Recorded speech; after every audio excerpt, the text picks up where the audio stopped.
하나님 감사합니다. 부활주일을 지내고 새롭게 맞이한 한 주를 살면서 우리가 다시 한번 하나님을 기억하고 예배할 수 있게 해주셔서 감사합니다. 이 시간을 통하여 우리를 위해 죽으시고 다시 사신 예수님의 은혜를 기억하게 하시고 하나님이 허락하신 참된 위로와 평강을 누리게 하여 주시옵소서. 근심과 염려 속에 있는 이들, 슬픔과 고통 속에 있는 모든 이들의 마음에 소망의 회복이 있게 하시고 우리를 사랑하시는 하나님을 만나는 은혜의 예배가 되게 하여 주시옵소서. 예수 그리스도의 이름으로 기도하옵나이다. 아멘. 네, 오늘 우리에게 주시는 하나님의 말씀 함께 보겠습니다. 오늘 하나님의 말씀은 열왕기상 19장 1절부터 9절까지의 말씀입니다. 열왕기상 19장 1절부터 9절까지의 말씀을 저와 여러분이 한 절씩 교독하시고 마지막 구절은 함께 읽겠습니다. 아합이 엘리야가 행한 모든 일과 그가 어떻게 모든 선지자를 칼로 죽였는지를 이세벨에게 말하니 이세벨이 사신을 엘리야에게 보내어 이르되 내가 내일 이맘때에는 반드시 내 생명을 저 사람들 중 한 사람의 생명과 같게 하리라. 그렇게 하지 아니하면 신들이 내게 벌 위에 벌을 내림이 마땅하니라 한지라. 그가 이 형편을 보고 일어나 자기의 생명을 위해 도망하여 유다에 속한 브엘세바에 이르러 자기의 사환을 그곳에 머물게 하고 자기 자신은 광야로 들어가 하룻길쯤 가서 한 로뎀나무 아래에 앉아서 자기가 죽기를 원하여 이르되 여호와여 넉넉하오니 지금 내 생명을 거두시옵소서. 나는 내 조상들보다 낫지 못하니이다 하고 로뎀나무 아래에 누워 자더니 천사가 그를 어루만지며 그에게 이르되 일어나서 먹으라 하는지라. 본즉 머리맡에 숯불에 구운 떡과 한 병 물이 있더라. 이에 먹고 마시고 다시 누웠더니 여호와의 천사가 또다시 와서 어루만지며 이르되 일어나 먹으라. 네가 갈 길을 다 가지 못할까 하노라 하는지라. 이에 일어나 먹고 마시고 그 음식물의 힘을 의지하여 40주 40야를 가서 하나님의 산 호렙에 이르니라. 함께 봅니다. 엘리야가 그곳 굴에 들어가 거기서 머물더니 여호와의 말씀이 그에게 임하여 이르시되 엘리야야 네가 어찌하여 여기 있느냐. 아멘. 할렐루야. 네, 여러분 잘 오셨습니다. 오늘도 하나님께서 저희를 이 예배의 자리로 불러주셨습니다. 우리를 사랑하셔서 불러주셨고 또 말씀해 주시려고 불러주셨습니다. 이 예배가 그 하나님을 깊이 만나고 또 마음에 새 힘을 얻는 은혜의 시간이 되시기를 소망합니다. 여러분 1899년 남아프리카에서 네덜란드계 이주민인 보어인 종족과 영국군 사이에서 전쟁이 일어난 적이 있었습니다. 1902년까지 계속된 이 싸움은 보어 전쟁이라는 이름으로 알려져 있는데 당시 군사들 사이에서 아주 특이한 죄목으로 기소되어서 중형을 받은 병사가 있었습니다. 전쟁 초기의 일인데요. 레이디 스미스라는 영국군 주둔지가 완전히 포위되어서 넉 달 넘게 힘겨운 방어전을 치르고 있을 때 그 진영의 한 병사가 동료들 사이를 돌아다니면서 온갖 불평과 절망의 말들을 쏟아냈다고 합니다.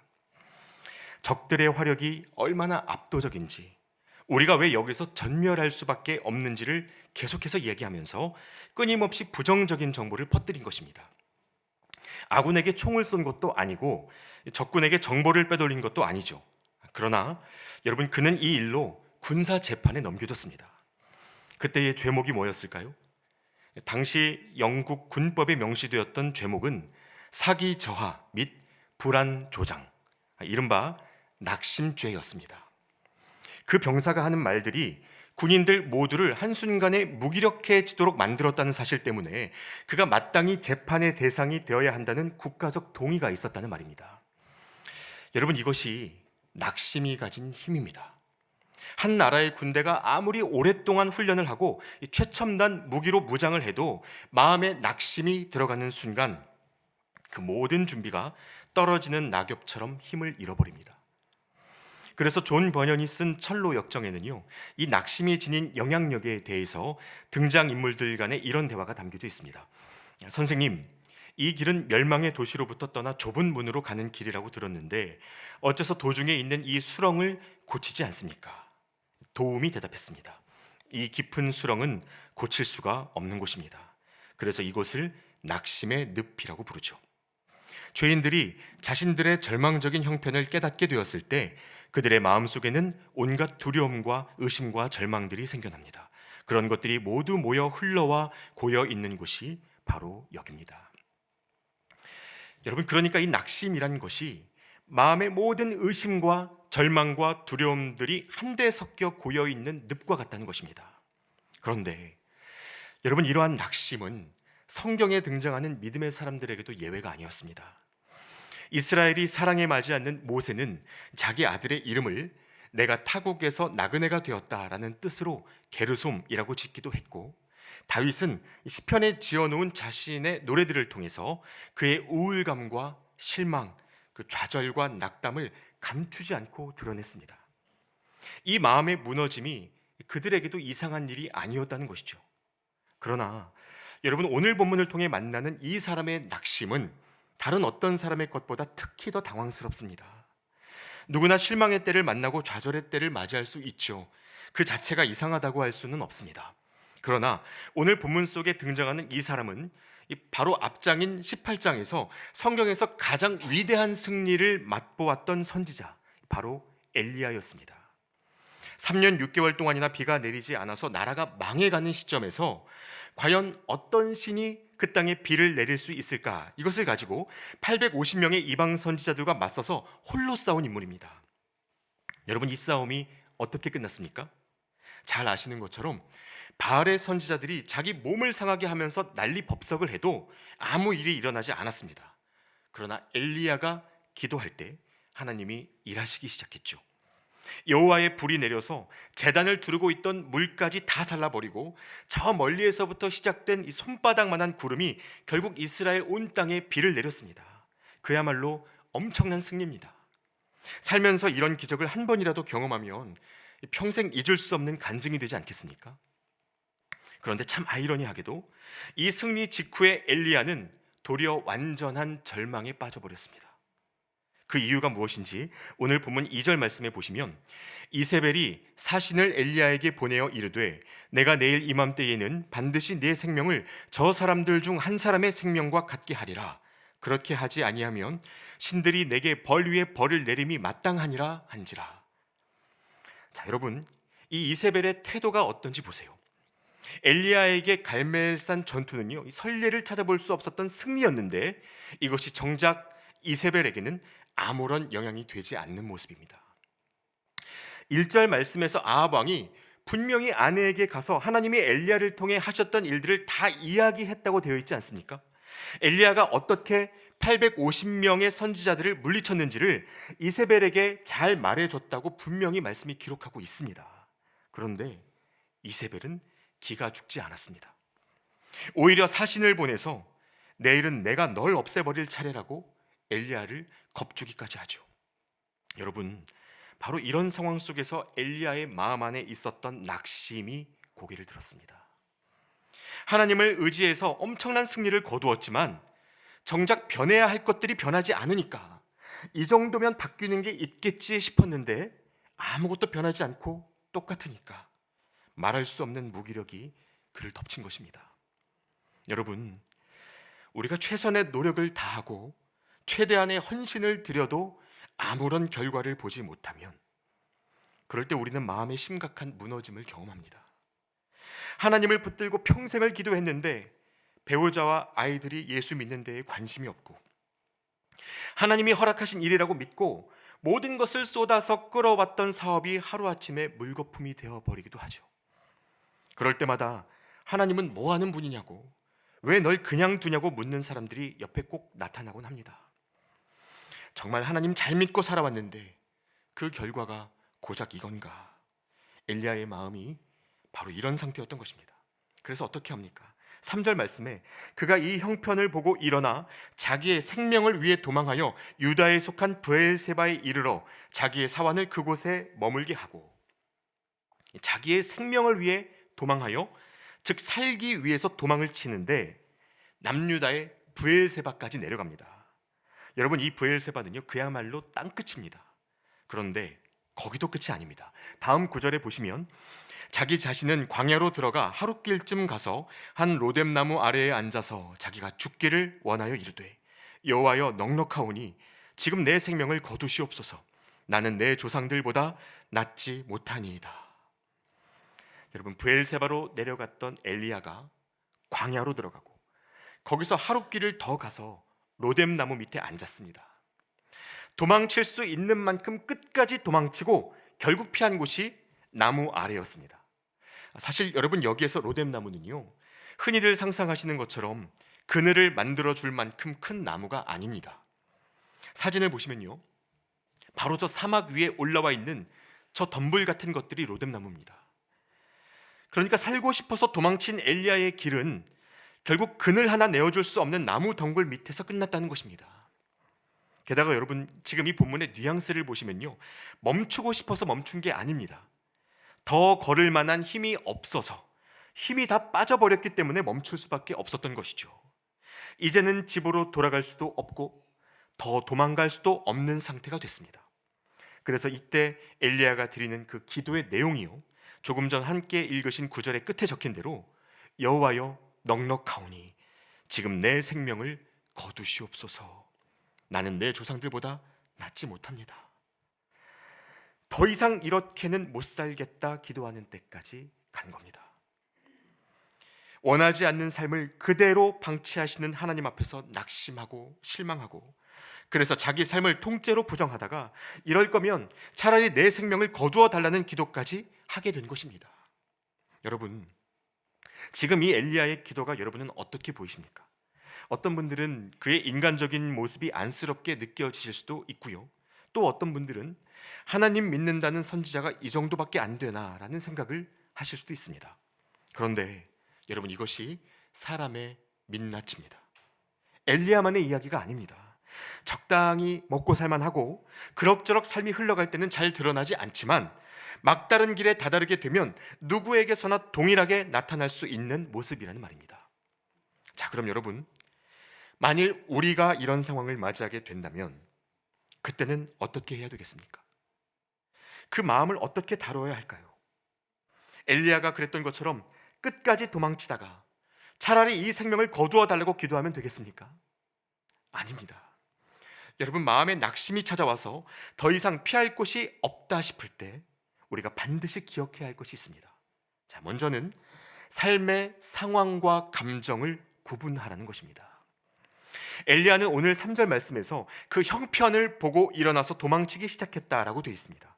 그런데 여러분, 이 장면을 잘 보시면요, 그에게 생명의 위협이 될 만한 일은 아직 아무것도 일어나지 않았습니다. 이세벨이 엘리야를 죽이겠다고 협박을 하고는 있지만 엘리야를 찾아온 것은 자객이 아니라 사신이었습니다. 여러분, 이게 무슨 뜻입니까? 지금 엘리야를 브엘세바를 지나 땅끝까지 내몰고 있는 것이 진짜로 일어난 상황이 아니고 그 마음의 두려움, 즉 감정이라는 것입니다. 여러분, 우리가 이 두 가지를 구분하지 못하면요, 언제나 삶이 감정에 끌려다니게 됩니다.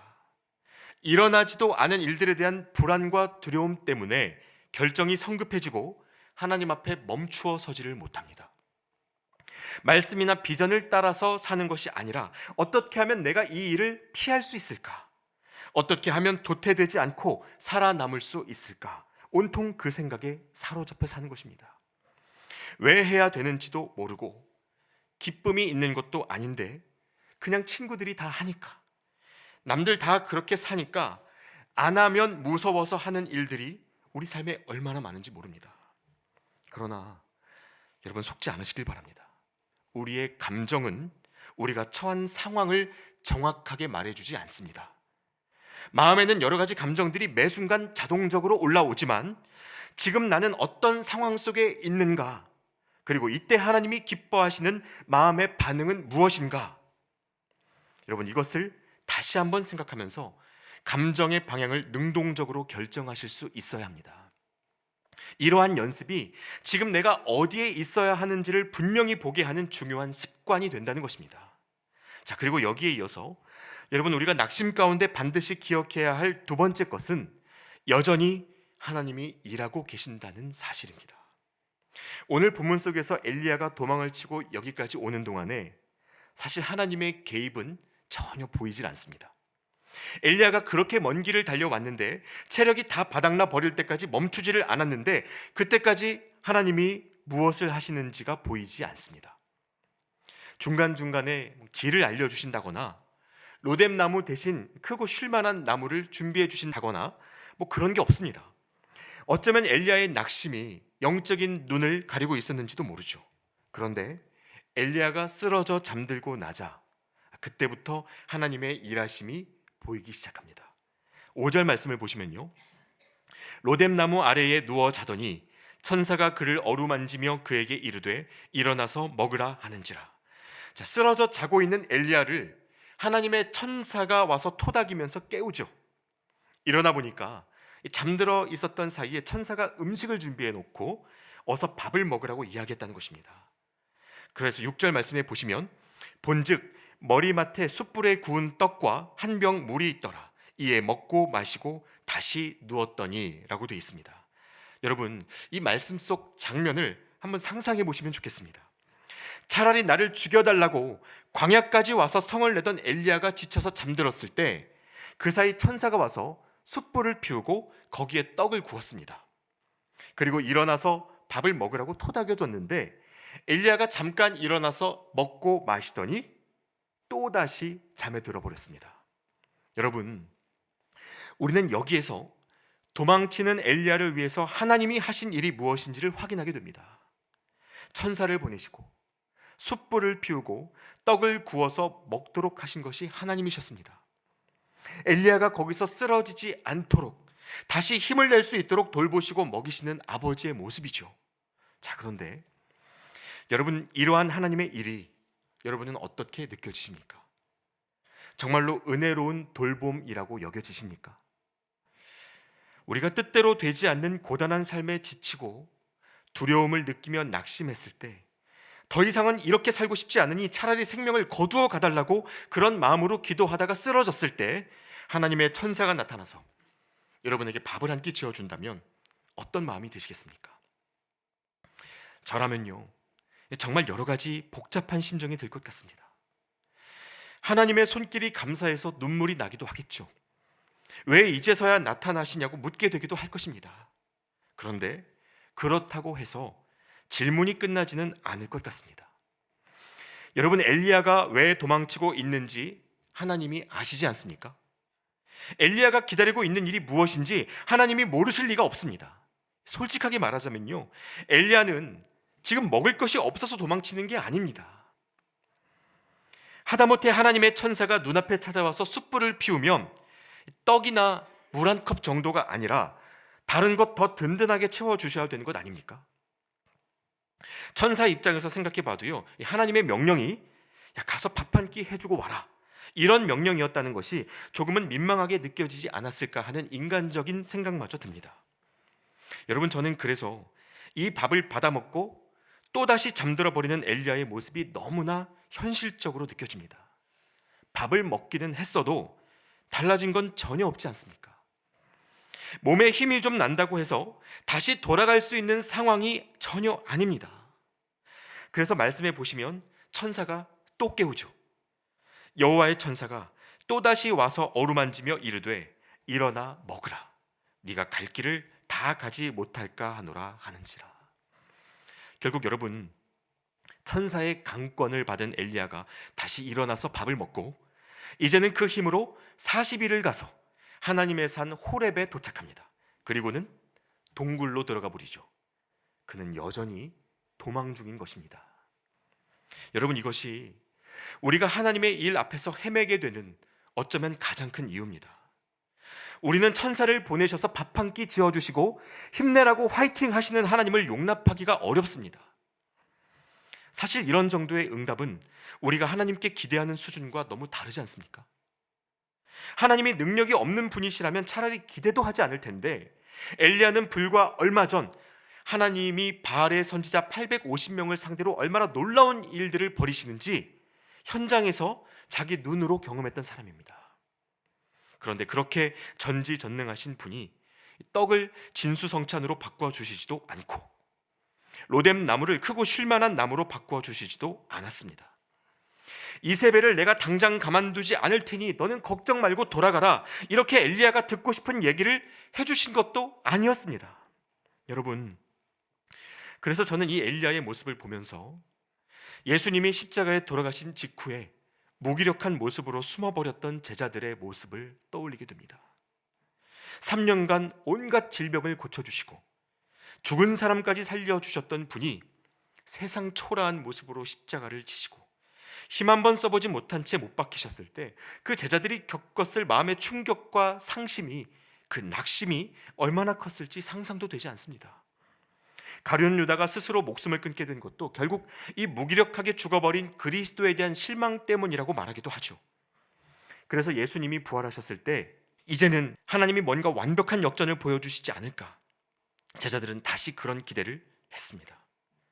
빌라도를 찾아가서 내가 무죄라고 왜 똑바로 말을 못해 따져 물으신다든지, 성전에서 터줏대감 노릇하던 바리새인들 제대로 혼내주시고 그 앞에서 성전을 헐어버리신다든지, 제자들이 이런 기대를 했던 것도 전혀 무리가 아닙니다. 그런데 여러분, 역시 여기에서도 낙심한 제자들을 위해서 주님이 하셨던 일은 그들의 기대와 너무도 달랐습니다. 주님은 자신을 십자가에 못 박게 했던 수많은 군중들을 찾아가 겁을 주고 복수하는 방식이 아니라 정말 보이지도 않는 곳에서, 심지어 제자들까지도 알아보기 쉽지 않은 방식으로 주님은 자신의 일을 하셨습니다. 눈에 보이는 확실한 방법으로 내가 다시 살아났다 외치는 것이 아니라 하나님을 사랑하고 의지하는 자만이 확인할 수 있는 조용한 방식으로 주님은 자신의 부활을 보여주셨습니다. 그래서 여러분, 부활하신 주님이 당시의 제자들을 위해서 어떤 일들을 하셨는지 같이 한번 떠올려 보시면 좋겠는데요, 크게 세 가지입니다. 자, 먼저 주님은 부활 직후에 돌무덤을 열어두셨습니다. 사실 여러분, 예수님이 부활하여 새 몸을 입으셨을 때 주님은 굳이 문을 열고 나오실 필요가 없었습니다. 성경에 보시면요, 제자들이 문을 걸어 잠그고 숨어 있을 때 부활하신 주님이 그 닫힌 문 안으로 자유롭게 들어오시는 모습을 볼 수가 있죠. 닫혀있는 문이 이 주님의 출입에 전혀 제한이 되지 않았다는 것입니다. 그러니까 주님이 돌무덤의 문을 열어두셨던 것은 나오시기 위함이 아니고 밖에 있는 제자들이 들어와 보도록 하신 장치였습니다. 또 그렇게 들어온 제자들이 놀라지 말라고, 나 어디 끌려간 것 아니라고 이것을 확인시켜 주시려고 세마포와 수건까지 잘 개어 놓으셨습니다. 정말 세심한 배려죠. 그리고 여기에 이어서 주님이 하신 두 번째 일, 그것은 손과 발에 못자국을 남겨두신 일이었습니다. 여러분, 말씀드린 것처럼 주님은 부활하실 때 새 몸을 입으셨습니다. 닫힌 문 사이를 오갈 수 있고 그대로 승천하실 수 있는 몸, 그러나 우리와 똑같이 식사를 하고 만질 수 있는 부활의 몸이었습니다. 그러니까 여러분, 이것만큼 흠없고 완전한 몸이 있겠습니까? 가장 거룩하고 성스러운 몸이죠.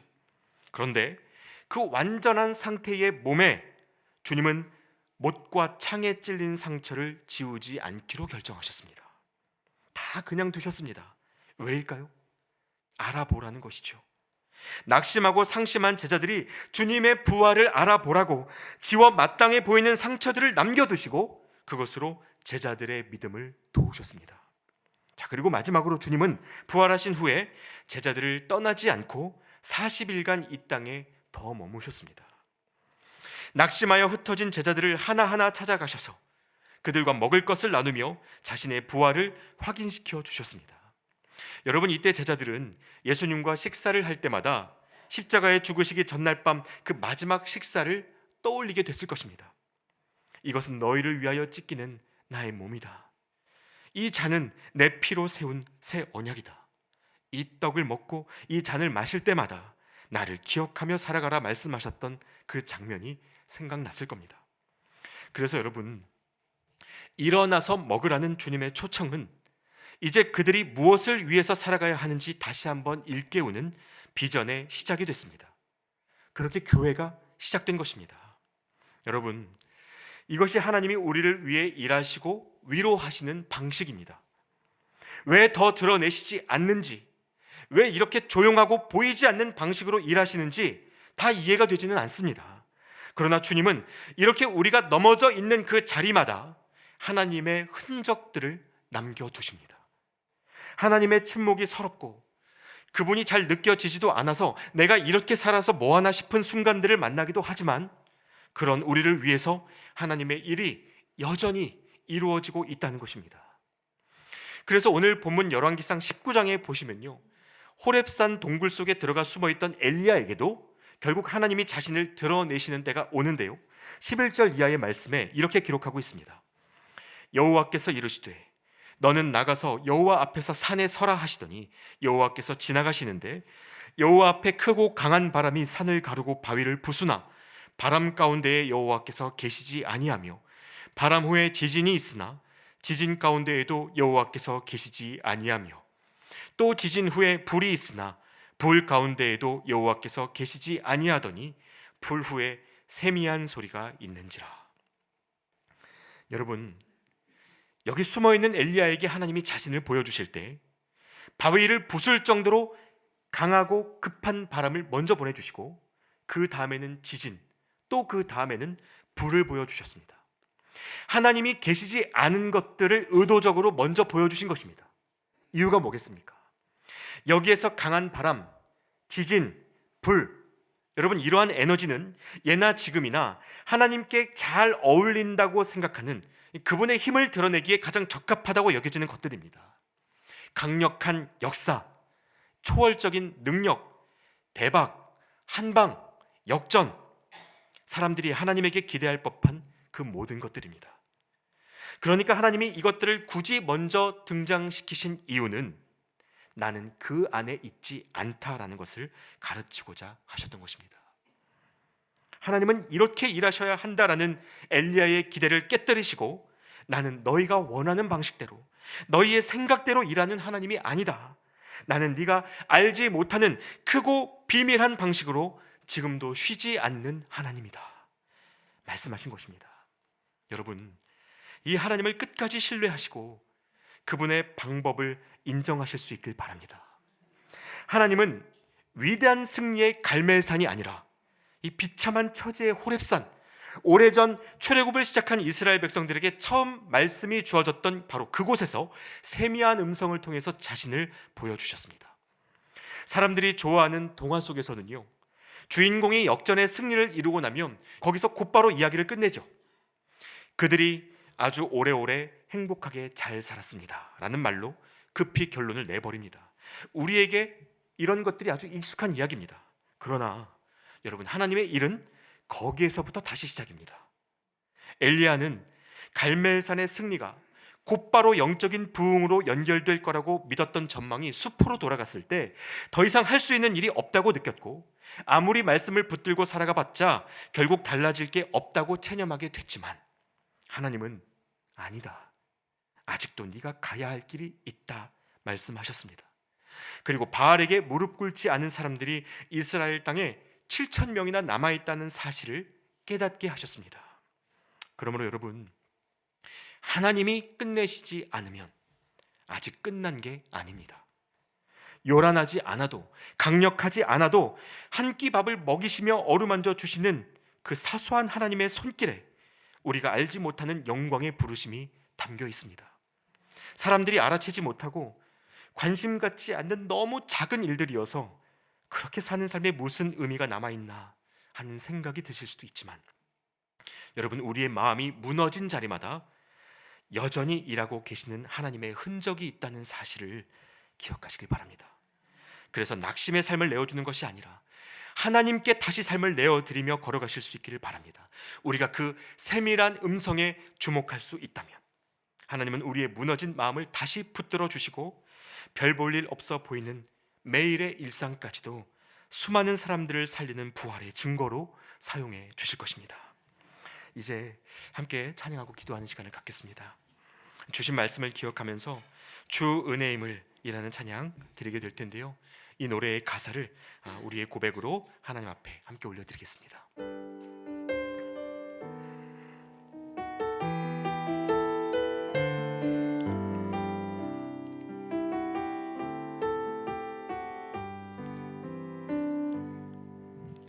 주 나의 모습 보네 상한 나의 맘 보시네 주 나의 눈물 안에 홀로 울던 맘 아시네 주 사랑 내게 있네 주 사랑 내게 있네 그 사랑이 날 채우네 주 은혜 내게 있네 그 은혜로 날 세우네 세상 소망 사라져가도 세상 소망 다 사라져가도 주의 사랑은 끝이 없으니 살아가는 이 모든 순간이 주 은혜임을 나는 우리 한 번 더 고백하겠습니다. 주 나의 모습 보내 주 나의 모습 보내 상한 나의 맘을 보시네 상한 나의 맘 보시네 주 나의 눈물 안에 홀로 울던 맘 아시 세상 소망 사라져가도 세상 소망 다 사라져가도 주의 사랑은 끝이 없으니 살아가는 이 모든 순간이 주 은혜임을 나는 세상 소망 다 사라져가도 세상 소망 다 사라져가도 주의 사랑은 끝이 없으니 살아가는 이 모든 순간이 주 은혜임을 나는 믿네. 이제 함께 기도하겠습니다. 여러분, 주님은 우리의 마음을 아시고 우리의 낙심과 절망을 아십니다. 주님은 멀리 계신 것 같지만 우리 곁에 계시고 가만히 계시는 것 같지만 지금도 신실하게 일하고 계십니다. 여러분, 이제 함께 기도하실 때 하나님, 낙심에 빼앗긴 우리의 마음과 삶을 회복시키시고 만물을 새롭게 하시는 하나님의 영을 우리에게 부어 주시옵소서. 우리가 넘어진 자리마다 조용히 새겨져 있는 은혜의 흔적들을 발견할 수 있도록 눈을 열어 주시옵소서. 이렇게 간구하며 함께 기도하시겠습니다.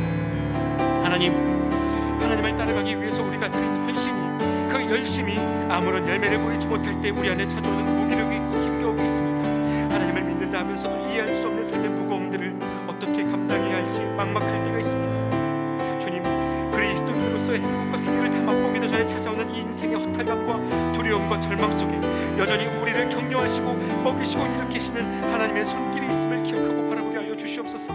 그 낙심과 실망 속에서 또 한 번 시작되는 하나님의 생명을 발견하고 믿음으로 걸어가는 우리가 되게 하시고, 하나님이 보이지 않는 현실 속에 구석구석 남겨진 예수 그리스도의 흔적을 알아볼 수 있도록 믿음의 눈을 열어 주시옵소서. 너는 홀로 남았다는 세상의 소리에 마음을 빼앗기지 않고 이 땅에 남기신 하나님의 사람들을 기억하며 우리의 작은 삶을 통해서도 하나님의 놀라운 계획을 이루어가신 하나님을 주목할 수 있도록 도와주시옵소서. 주님이 우리의 힘과 능력이 되시기에 오늘도 우리에게 주신 이 삶을 감사로 감당할 수 있도록 주님 도와주시옵소서. 주님이 우리의 힘이 되시고 우리의 생명이 되시고 우리의 길과 능력이 되시는 줄 믿사오니 주님만 의지하며 걸어가는 우리 가운데 주님 함께하여 주시옵소서.